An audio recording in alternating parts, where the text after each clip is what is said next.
इनको पकड़ना मेरा सबसे पहला टारगेट यही है। 2-3 दिन में रिजल्ट आएगा और यही अब 17 दिन के अंदर क्राइम कहीं भी होना पॉसिबल है। मैं इसलिए पुलिस ये काम कर रही है तो जो लोगों को नजर आए, आप रेड कहीं मारो कहीं भी जाओ, इस चीज का लोगों की मतलब कोई असर नहीं है। 3 घटनाएं हुई है लगातार है। इसके बाद से पूरा जो यहाँ का व्यापारी वर्ग है वो खौफ में है और यहाँ कई बार मीटिंग हुई है। आप भी पहले आए थे, आज आप फिर आए हैं। हमारे पूर्व CPS प्रहलाद जी भी हमारे साथ हैं यहाँ। तो आज क्या आपने डिसीजन लिया है और प्रशासन की ओर से क्या अब तक कोई ठोस कार्रवाई की गई है, पूरी बात बताएं। अब आपके सामने DSP महोदय को मीटिंग के बीच में बुलाया गया था। उनने सारे आपने उनकी बातें सुनी, मगर हम संतुष्ट नहीं हैं। संतुष्ट इसलिए नहीं है, जब तक अपराधी नहीं पकड़े जाते तब तक व्यापार मंडल चैन से नहीं बैठेगा। इसके लिए 12 तारीख को परसों ही हमने टुमाना के अंदर राज्य स्तरीय बैठक बुलाई है और अपराधी नहीं पकड़ गए, प्रथम चरण के अंदर भुना बंद करेंगे और सेकंड चरण में पूरा हरियाणा बंद का आह्वान किया जाएगा। जब तक अपराधी नहीं पकड़े जाते, सेठी साहब को गोली मारने वाले, उनसे जान से मारने की धमकी देने वाले, राकेश सिंगला के यहाँ 10 लाख की फिरौती मांगने वाले, ऐसी वारदात पहले भी बुन्ना में काफ़ी हो चुकी, टुमाना में हो चुकी, रतिया में हो चुकी, फतेहाबाद। मैं फतेहाबाद जिले की खाली बात कर रहा हूँ। हरियाणा में तो जंगल राज काम है। हरियाणा में कोई ऐसा दिन खाली नहीं जाता जिस दिन व्यापारी के साथ लूटपाट, फिरौती, हत्या, चोरी की वारदात नहीं होती। प्रहलाद सिंह जी, आपकी सरकार के समय व्यापारी कितना सुरक्षित था और आज कितना जो ये ग्राफ बढ़ा है या घटा है, और ये क्योंकि आपका विधानसभा क्षेत्र भी रह चुका है, तो आप किस दृष्टि से देख रहे हैं, बताइए जरा। देखो, जितना है सवाल सरकार का सवाल है, उस बारे में तो जवाब आप जो मेरे से पूछ रहे हैं ये तो आप व्यापारियों से पूछ लो। चौधरी भूपेंद्र सिंह हुड्डा का राज जब तक हरियाणा में रहा तो व्यापारी वर्ग खुश था या क्या स्टेटस था, ये व्यापारी मेरे से ज़्यादा बताएंगे।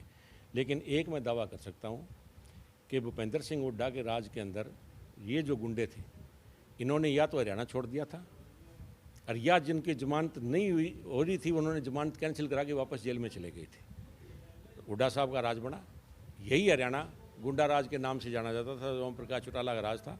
आते ही उन्होंने पुलिस इनकाउंटर किए जो बदमाश शातिर थे, और उसके बाद में जो हालात 10 साल तक रही आपके सामने है। ये जो आज का मामला है, मैं भी दोबारा पहले महापंचायत में आया था, उस वक्त मैंने एक बात कही कि चलो वक्त देता। आज मैं आपके माध्यम से पुलिस प्रशासन से एक बात पूछना चाहता हूँ कि वारदात कहीं हो जाए, इट इज़ पॉसिबल, मैं डिनाई नहीं करता, कहीं कोई वारदात हो सकती है, लेकिन वारदात होने के 17 दिन बाद तक उसके ऊपर कोई एक्शन ही ना हो। आज दुख की बात तो ये है ना, आज से पूरे 17 दिन पहले इस सेठी जी पर गोली चली थी। 17 दिन से इस सेठी का परिवार नहीं, सारे भुन्ने का हर नागरिक, सिर्फ व्यापारी नहीं, हर नागरिक आज किस माहौल के अंदर जी रहा है ये आपसे कोई छुपा नहीं, आप भी भुन्ना के नागरिक हो। उसके बाद 4 दिन के बाद जो महापंचायत हुई, उससे अगले दिन ही राकेश सिंगला जी को 10 लाख की फिरौती का लेटर दे दिया जाता है। तो साथ मैं तो आज मैंने DSP साहब को ये बात कही, मैंने कहा DSP साहब आप आए हो, लोग एक्शन चाहते हैं, रिजल्ट चाहते हैं। आप कहते हो हमने रेड किया, किसी को नहीं पता आपने रेड किया ना किया।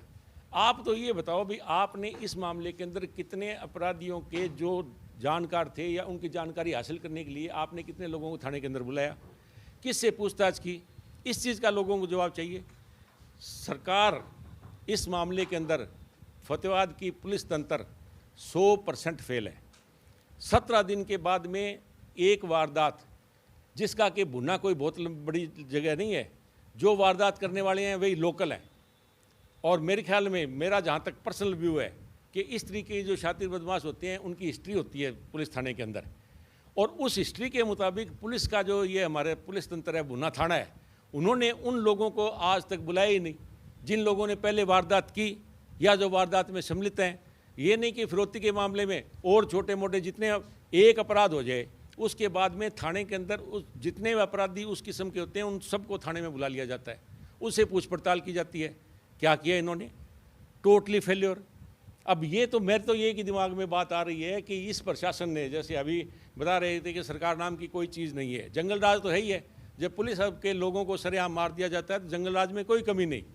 लेकिन एक बात बताओ ना, आज ये जो पुलिस प्रशासन है फतेहाबाद का, इसने तो ऊपर की सरकार की जो पॉलिसीज है ना उनको शायद फॉलो कर लिया, क्योंकि ऊपर की जो हमारी सरकार है उसने एक ही बात कह दी कि हिंदुस्तान के अंदर अगर आपने रहना है तो आपको आत्मनिर्भर बनना पड़ेगा। तो इन्होंने तो भुन्ना के लोगों को इस बात के ऊपर छोड़ दिया कि आत्मनिर्भर बनो, इनके बस की बात नहीं है। हमारे हरियाणा में और हरियाणा के साथ लगते उत्तर प्रदेश में 2 घटनाएं हुई हैं जिनमें पुलिस पर जो है घटना को इंजाम दिया गया, जिसमें 10 से ज़्यादा पुलिसकर्मी मारे गए हैं, और वहाँ दोनों घटनाओं में पुलिस ने कड़ा संज्ञान लिया है। तो आप किस दृष्टि से देखते? मैंने तो अभी जब मैं बोल रहा था मैंने बताया कि पुलिस के ऊपर जब एक्शन हुआ 2 लोग मरे, तो यही हरियाणा पुलिस है। जो भुन्ना के अंदर पुलिस है यही हरियाणा पुलिस है, जो गुहाना के अंदर थी वही हरियाणा पुलिस थी। उन पुलिस वालों ने जब उनके ऊपर वारदात हुई तो 24 घंटे के अंदर अंदर सारे मुलजिम भी पकड़ लिए, एनकाउंटर भी हो गया, एक एक चीज़ सारी खुल के भी आ गई। गाड़ी का नंबर बदला गया, किसके नाम गाड़ी थी, सारा आ गया ना सारे के सामने।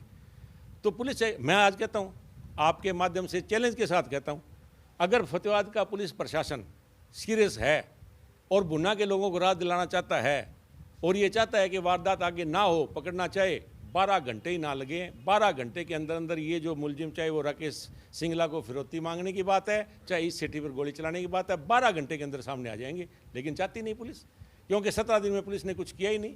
अब यूपी की जो वारदात हुई अब आपके सामने है कि किस तरीके का कांड हुआ, कैसे वो सरेंडर करने के बाद में उसको इनकाउंटर कर दिया गया।